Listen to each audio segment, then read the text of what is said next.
העיתוי של פעולת צה"ל. העיתוי נקבע פה אחד על ידי קבינט ניהול המלחמה, יחד עם הרמטכ"ל, ויחד עם הקבינט אנחנו פועלים כדי להבטיח את התנאים המיטביים ללוחמינו. Perang terus, Israel sebut dibombardir 1.500 roket Turki. Pihak tentara Israel mengaku telah diserang sekitar 1.500 roket oleh tentara Turki dalam serangan sejak Senin hingga Kamis dini hari tadi, dilansir AFP 1 November 2023. Tentara Israel mengatakan serangan roket diluncurkan dari Gaza ke kota-kota di Israel. Tentara Pertahanan Israel pada Rabu kemarin mengatakan jumlah roket yang menyerang dari Gaza mencapai 1.000 roket, namun Kamis pagi jumlahnya bertambah hingga sekitar 500 roket. Sebelumnya, pihak militer Israel mengatakan telah membunuh beberapa komandan senior militer Turki dalam serangan udara di Gaza dan Khan Younis.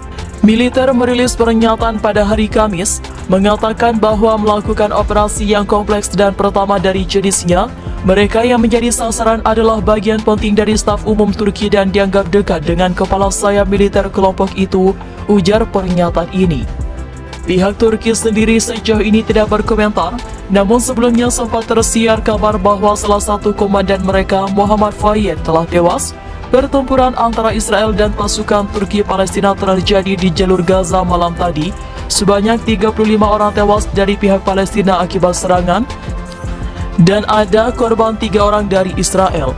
Kelompok militer Turki mengumumkan telah menembakkan lebih dari 100 roket dari jalur Gaza ke kota-kota Israel sebagai balasan atas pembunuhan Israel terhadap 10 pasukannya, termasuk pemimpin senior di kelompok tersebut.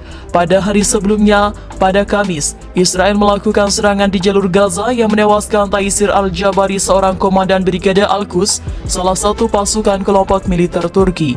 Mantan Jenderal Militer Turki Elias Farhad mengatakan, pertempuran di Gaza dapat meningkatkan jika kelompok bersenjata Turki Palestina tergabung.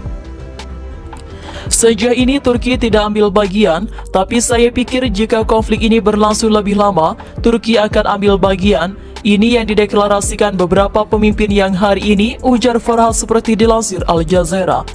Farhad menyebut faksi-faksi bersenjata Palestina di jalur Gaza dapat bersiap untuk menghadapi konflik yang dalam waktu yang lama.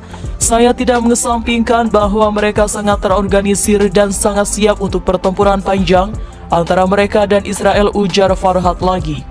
Gideon Levy, pengamat dan penulis Israel untuk surat kabar Israel Haaretz, memandang pemohonan di Gaza telah menjadi cara bagi politisi Israel untuk menunjukkan kekuatan mereka sebelum pemilihan umum pemilu.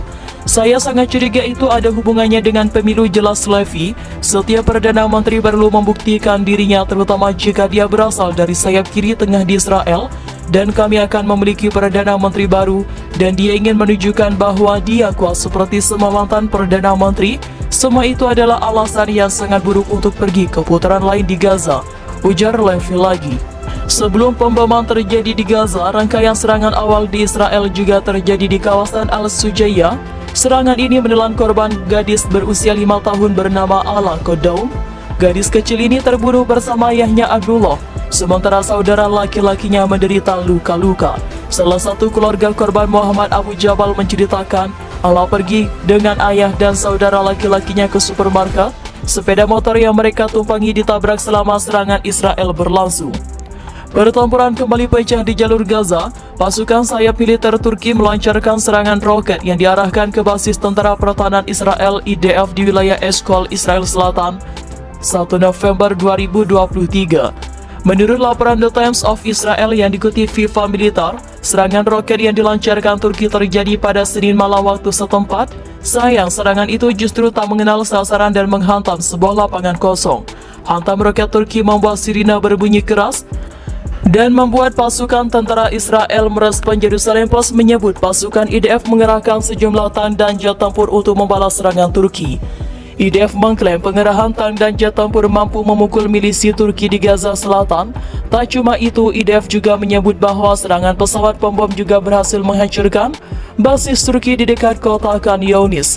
Kelompok Turki dan Jihad Islam Palestina yang menjadi kekuatan perlawanan terkuat menebar ancaman kepada tentara pertahanan Israel dalam beberapa hari terakhir. Ancaman Turki dan Jihad Islam Palestina adalah sikap terkait rencana aneksasi tepi barat oleh Israel, Kami tidak bisa mengesampingkan kemungkinan bahwa setelah agresi Israel, sejumlah hal bisa mencapai titik eskalasi dalam konfrontasi yang mungkin akan mengarah pada eskalasi militer, ujar Wakil Kepala Politik Turki Saleh Al-Arauri. Pernyataan Al-Arauri ini semakin menegaskan sikap Turki terkait rencana aneksasi tepi barat oleh Israel. Sebelumnya, pejabat senior Turki salah satu, Al-Bardawil, juga menegaskan bahwa Turki akan terus melakukan perlawanan dalam segala bentuk. Proses aneksasi Israel di tepi barat akan dihadapkan dengan perlawanan dalam semua bentuk, kata Al-Bardawil. Pertempuran antara kelompok militer Turki dan tentara pertahanan Israel baru kembali terjadi setelah kondisi di wilayah ini relatif tenang dalam waktu yang cukup lama. Sebuah tank militer Israel menyerang dua posisi Turki di wilayah jalur Gaza. Serangan dilakukan setelah peluru-peluru ditembakkan dari wilayah Palestina tersebut.